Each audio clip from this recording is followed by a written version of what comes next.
faire que librement, c'est-à-dire en faisant appel à tout ce que nous savons et en débattant. C'est la démocratie. Et il s'agit pour nous, dans le cadre de la démocratie, non pas de dire ce qui est bon pour chacun d'entre nous, mais ce qui est bon pour tous les autres.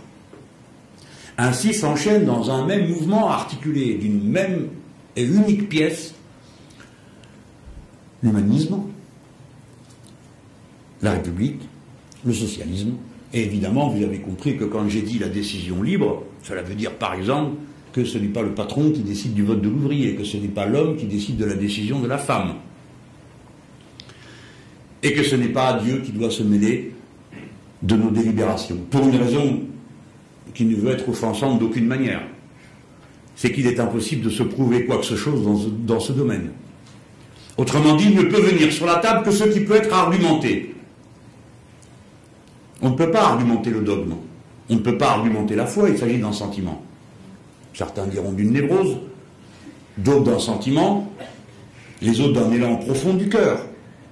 Mais peu importe, nous n'avons pas à en débattre, nous n'avons pas à en connaître, ce n'est pas notre affaire. Ne peut venir sur la table que ce qui se discute. Et qu'est-ce qui peut se discuter? Ce qui peut se nier. Autrement dit, on ne peut pas dire oui si on ne sait pas dire non. On ne peut pas affirmer une thèse comme bonne si on ne peut pas entendre que le contraire le soit, dans une certaine proportion également pour d'autres. La démocratie n'est donc pas une concession que nous ferions provisoirement avant l'ordre parfait et luisant auquel nous aspirons, comme on a pu le croire dans le passé. Non, c'est la condition même de la décision collective. Il faut qu'elle soit contradictoire. Et si elle ne l'est pas, alors elle ne peut pas être bonne, elle ne peut pas être juste, car on ne l'a pas éprouvée à la preuve du contraire. J'ai résumé l'écosocialisme, et je crois avoir montré à cet instant le lien qu'il y a entre la théorie de la révolution citoyenne et l'écosocialisme comme l'accomplissement de cette révolution citoyenne. Maintenant, je finis sur la stratégie révolutionnaire. Comme pour la théorie elle-même, je ne prétendrai pas qu'il n'y manque pas un boulon. Mais il y a des choses que nous devons observer et poser comme étant centrales. La première est qu'on ne peut accomplir les objectifs de la révolution citoyenne qu'en étant conscient de ce qu'elle est et des objectifs que l'on vise. Autrement dit, passer de la révolte à la révolution. Et pour cela, il y a un point de passage obligatoire. C'est de rompre le consentement à l'ordre établi. Rompre globalement, mais rompre intimement. Il faut accepter le conflit. Il faut renoncer à l'immaturité puérile de ceux qui, en toutes circonstances, réclament du consensus. Le consensus ne sert strictement à rien. C'est le dissensus qui est le moteur de la pensée et le moteur de l'histoire. Il faut accepter le conflit et il faut le porter. C'est par le conflit que naît la conscience. Enfin, quand même, qu'on en soit rendu à le dire, qu'elle recule. Autrefois, combien de fois nous a-t-on expliqué que la première école de la conscience de classe était la lutte? Mais comment pouvait-on avoir une conscience de classe si on ne l'éprouvait pas par la lutte? Qui vous le prouvez à vous-même? Cela veut dire notamment que pour nous, les révolutionnaires de la révolution citoyenne, nous ne sommes pas des gentils garçons et des gentilles filles. Nous n'essayons pas de séduire, le contraire. Si nous devons un jour ou l'autre séduire, c'est par la force de nos raisonnements et des points que nous proposons à l'horizon. Ce point est de grande importance dans une société qui est dominée par les classes moyennes qui sont productrices des normes de comportement. La classe moyenne n'existe pas. C'est une classe idéologique. Je vous renvoie tous à la lecture d'Alain Accardo, Le petit bourgeois gentilhomme, et je ne vois pas ce que je pourrais dire de plus et de mieux que lui. La classe moyenne est celle qui pense par définition être inscrite dans une rationalité consubstantielle à sa position sociale. Ni pauvre au point d'en être absurde, ni riche au point d'être grotesque. Réglant ses problèmes rationnellement et détestant la montée des décibels. Une catégorie sociale qui n'a aucune ambition sociale et que des ambitions individuelles parce qu'elle pense que le chemin le plus court pour la réalisation d'ambitions sociales collectives, c'est l'accomplissement des ambitions individuelles. Au point qu'elle va confondre souvent jusqu'à son métier avec des dons. Et il lui arrive de ne pas me supporter.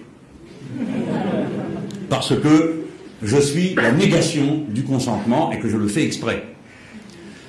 Je dis je pour vous détendre maintenant, mais bon, c'est ce que faisait Chavez, c'est ce que tout le monde fait quand il déclenche un processus révolutionnaire ou qu'il participe à un processus révolutionnaire. Il faut maintenir la flamme allumée, et vous ne la maintenez allumée que par la contradiction, que par le conflit, parce que le conflit n'est pas malsain. Ce qui est malsain, c'est de ne pas assumer le conflit, de ne pas le voir, de le refuser, car nécessairement, pour le refuser, il faut l'étouffer. Mais ça n'empêchera pas d'exister.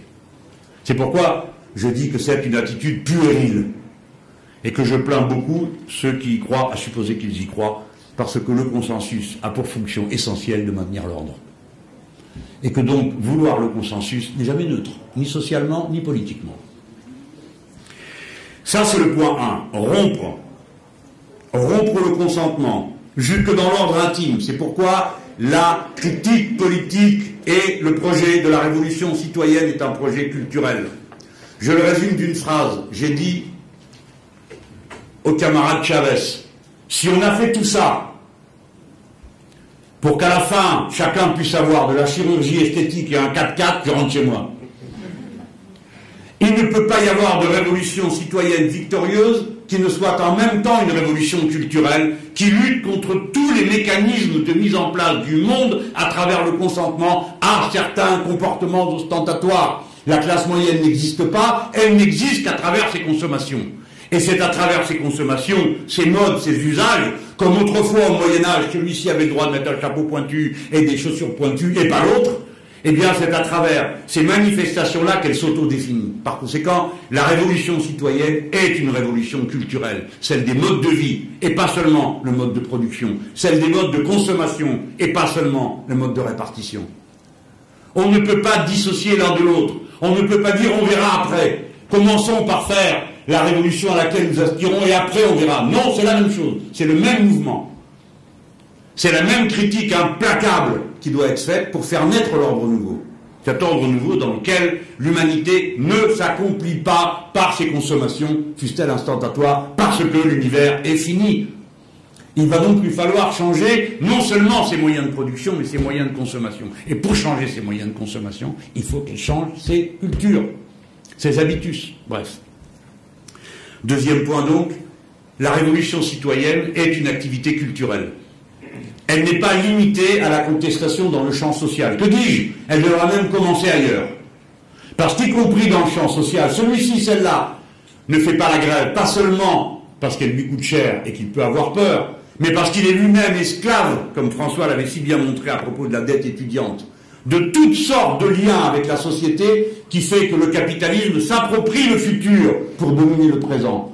Et cette appropriation s'appelle la dette et le crédit. C'est parce que vous êtes déjà au jour où il faudra solder un prêt qu'aujourd'hui vous ne faites pas ceci ou cela et que vous faites ceci et cela. Cette appropriation du temps est le troisième point que je veux poser. Ne vous inquiétez pas, je ne vais pas m'attarder là-dessus.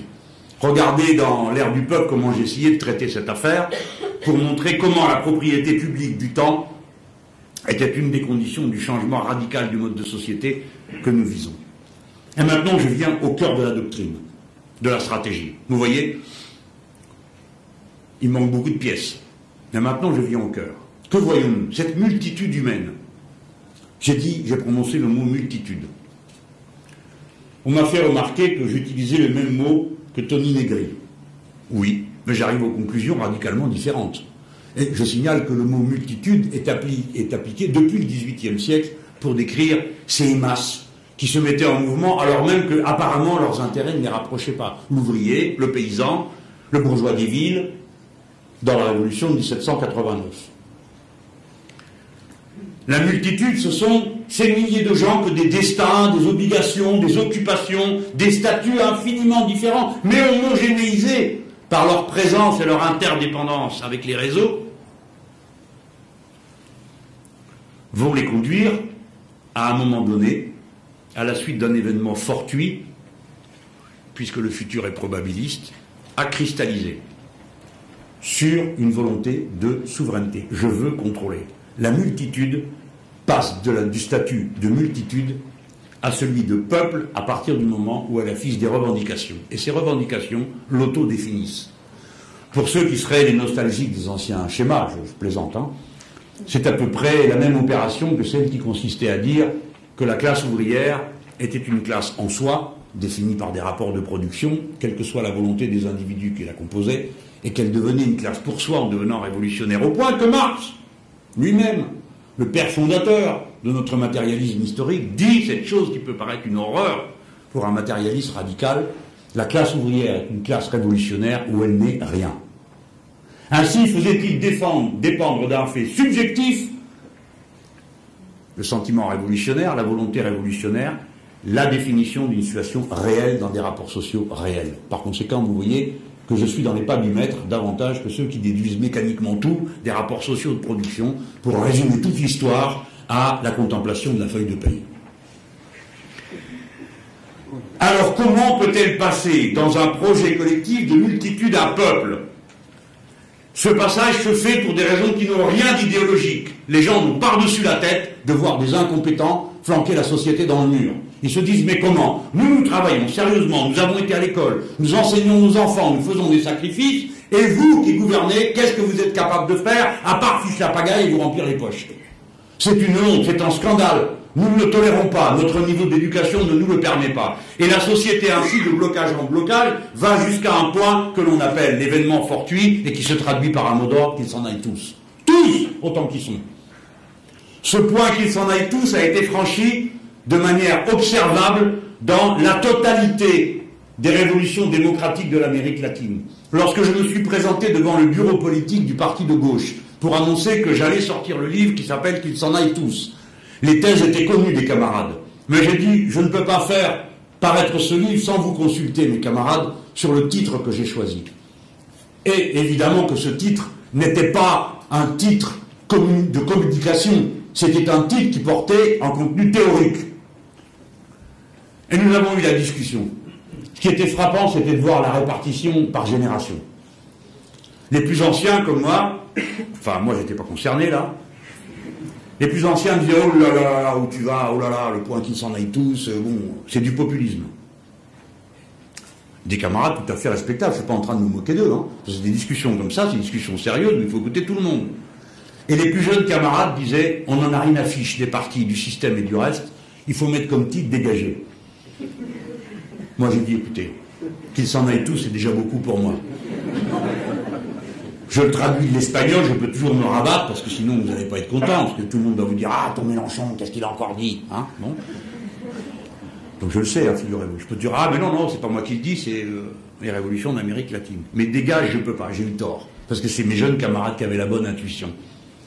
En effet, quelques mois après, déferlait la révolution tunisienne, dont le mot d'ordre était dégagé. Et c'est en français, dégagé, qu'a commencé la révolution égyptienne. Et c'est aussi sur le mot d'ordre dégagé qu'il y a eu les événements que vous savez dans bien d'autres pays du Proche-Orient et du Moyen-Orient. Bon, le point qu'ils s'en aillent tous est le point que nous avons en visée. Toutes nos sociétés, quand elles passent à une phase révolutionnaire, passent par le slogan qu'ils s'en aillent tous. Et ce slogan est le nôtre. Évidemment, il faut le placer au bon moment. C'est-à-dire dans les moments qui correspondent à ce qui est compréhensible et jouable par le grand nombre. Par exemple, dans une élection. Et c'est là que je viens au fond. La multitude devient le peuple à travers les revendications qu'elle pose, car ces revendications le décrivent. Le programme socialiste décrivait la classe ouvrière en tant que classe révolutionnaire. Que va-t-il se passer avec le peuple? C'est là que vient la question de la constituante.